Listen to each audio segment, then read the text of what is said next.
তারা জনগণের প্রতিনিধি কখনোই হইতে পারবে না।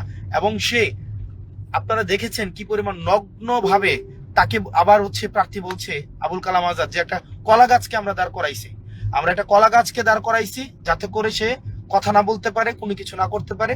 তাকে আমরা বানানোর পরে এসে আমরা দখল করব। বাংলাদেশবাসী আপনারা সিদ্ধান্ত নেবেন, দেবিদ্বারবাসী আপনারা সিদ্ধান্ত নেবেন। আমি আমার জায়গা থেকে চেষ্টা করেছি, আমি আমার জায়গা থেকে চোখে আঙুল দিয়ে সমস্যাটা দেখানোর চেষ্টা করেছি। আবার সিদ্ধান্ত দেবিদ্বারবাসী আপনাদের, আপনাদের সিদ্ধান্ত।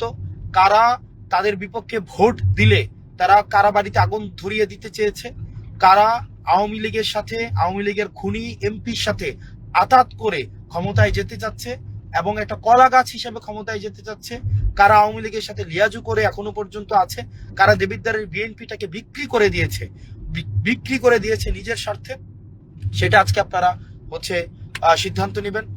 দেবিদ্বারবাসী আপনারা যারা শিক্ষিত সমাজ আছেন, আমি আপনারা যারা মার্জিত ভদ্র কৃষক, শ্রমিক, পেশাজীবী, শ্রমজীবী, রেমিটেন্স যোদ্ধা, আপনাদের কাছে আসলে আমি এই বিচার, এই দায়, আপনাদের কাছে এটার ন্যায্যতার আমি দায় ছেড়ে দিলাম। আপনারা সিদ্ধান্ত নেবেন আগামীকাল। আপনারা আগামীকাল সিদ্ধান্ত নেবেন যে যদি সিদ্ধান্ত নেন আমি থাকবো না, সমস্যা নেই। তাহলে আপনারা যাকে বেছে নেবেন তার শাসনে আপনারা চলবেন, তার নেতৃত্বে আপনারা চলবেন। আমার তো এখানে এমন না যে আমার এখানে ব্যবসা পাতি এটা সেটা অনেক কিছু। আপনারা যদি সিদ্ধান্ত নেন যে না এই ধরনের সন্ত্রাসীদেরকে আপনারা আনবেন, এই ধরনের কলা গাছকে আপনারা ক্ষমতায় আনবেন, একটা প্রক্সি মানুষকে আপনারা ক্ষমতায় আনবেন, আপনারা আনতে পারেন, কোনো সমস্যা নেই। এক্ষেত্রে আমার কোনো সমস্যা নেই, আমি আমার মতো করে রাজনীতি করব, আমি আমার মতো করে করব। কিন্তু আপনারা সিদ্ধান্ত নেন যে আসলে কাকে ক্ষমতায় নেবেন।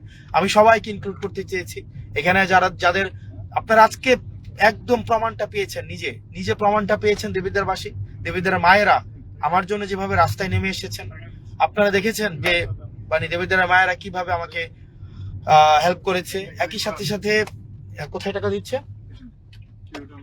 দিচ্ছে কোথাও, এই যে রাতের বেলা টাকা দিচ্ছে, রাতের বেলা বিভিন্ন জায়গায় টাকা পয়সা দিচ্ছে। এই যে আমি জাফরগঞ্জে এখন আছি, জাফরগঞ্জ কিছুক্ষণ পরে বরকামতা, ভানি, রাজা মেহের এই সবগুলাতে যাব, টাকা পয়সা দিচ্ছে। আবুল কালাম আজাদ বিদেশ থেকে টাকা পাঠাচ্ছে, বিদেশ থেকে টাকা পাঠিয়ে তাকে সেন্টারে, এবং এই টাকা মঞ্জু বাসা থেকে বিলি করছে। এটা আবার সে ফোনে বলছে যে মঞ্জু বাসা থেকে টাকা বিলি করছে। দেবিদ্বারটাকে কিভাবে বিক্রি করে দেওয়া হয়েছে, দেবিদ্বারটাকে। আমি কোনো প্রতিহিংসা দেবিদ্বারে করতে চাই নাই। আমি দেবিদ্বারে কোনো কাউকে কোনো এই পর্যন্ত বলতে পারবে না যে কাউকে আমি হয়রানি করেছি, জেল জুলুমের বিষয়ে আমি করেছি। আমি কিচ্ছু করি নাই, নাথিং। আমি একজনকে বলতে পারবে না আমি কিছু করেছি। যাই হোক, আপনারা সিদ্ধান্ত নেবেন। টাকা নিয়ে বের হয়েছে, এই টাকার বিরুদ্ধে বারবার কথা বলেছি। তারপরে মিডিয়া, আজকে যে মিডিয়া যে চরিত্র তাদের দেখাচ্ছে, এই মিডিয়া তার চরিত্র এটা দেখাবে, এটা ছিলাম আমরা, এটা সহজাতই ছিল। এখন বাংলাদেশ সেনাবাহিনী আপনারা যারা আছেন, আমি জানি প্রশাসনের একটা বড় একটা অংশ already sold to probably ruling party, likely to be ruling party sometime very soon. এটা বড় একটা অংশ। বাট বাংলাদেশ সেনাবাহিনী, আপনাদের উপরে মানুষের আস্থা আছে, আপনাদের উপরে মানুষ আস্থা রাখতে চায়। এবং আপনারা যারা অফিসার আছেন, আপনারা যারা জুনিয়র অফিসার আছেন, সৈনিক আছেন, দেশটাকে বিক্রি হইতে দিয়েন না। রিকোয়েস্ট থাকবে, দেশটাকে বিক্রি হইতে দিয়েন না। গণমাধ্যমের কর্মীরা, দেশটাকে বিক্রি হইতে দিয়েন না। আমরা একটা দ্বার প্রান্তে আছি, ইতিহাসের দ্বার প্রান্তে, বিক্রি হইতে দিয়েন না।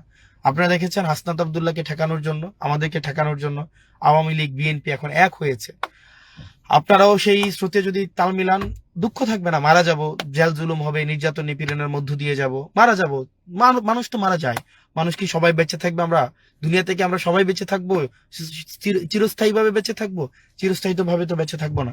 আমরা তো সব সময় বেঁচে থাকবো না পৃথিবীতে, আমাদের তো চলতে হবে। আমরা আজকে কেউ মারা যাবে, কালকে আর পরের দিন কেউ মারা যাবে, 5 বছর পরে কেউ মারা যাবে। হাদি ভাই তো বাইচা নাই, মারা গেলাম, সো হোয়াট? আপনি আমাকে নির্বাচিত করলেন না, সো হোয়াট? আপনারা নির্বাচিত যদি নিজে জেনে বুঝে যদি আপনারা এমন একজনকে নির্বাচিত করেন যাকে আওয়ামী লীগ, যাকে এখানে ইনফিলট্রেট করছে, যাকে আওয়ামী লীগ বলছে যে সেটা কলা গাছ, তাকে আপনারা নির্বাচিত যদি করেন, তাহলে আমরা কলা গাছকে যেভাবে নাচাবো সে সেভাবেই নাচবে, সেটা পুতুল। এবং সেই প্রার্থী বলছে আবুল কালাম আজাদের কাছে, জুলাইয়ের খুনির কাছে বলতেছে যে আমাকে ভোটটা ভিক্ষা দেন ভাই, আমাকে ভিক্ষা দেন, আমার টাইম লাইনে আছে। এখন দেবিদ্বারবাসীর সিদ্ধান্ত আপনার। আপনি যদি নির্বাচিত করেন এমন একজন পাপেটকে, এমন একজন কলা গাছকে, যার নিজের মানে সিদ্ধান্ত নেওয়ার ক্ষমতা নাই, নিজের যার হচ্ছে যে আরেকজন দ্বারা পরিচালিত, সে হচ্ছে আওয়ামী লীগের পারপাস সার্ভ করছে, যার হচ্ছে নিজস্ব সক্ষমতা নাই, সিদ্ধান্ত আপনারা তাকে পাশ করাইতে পারেন। আর তরুণ প্রজন্ম আপনারা যারা আছেন, আপনাদেরকে আসলে টাকা দিয়ে কেনা আমি বিশ্বাস করতে চাই সম্ভব না।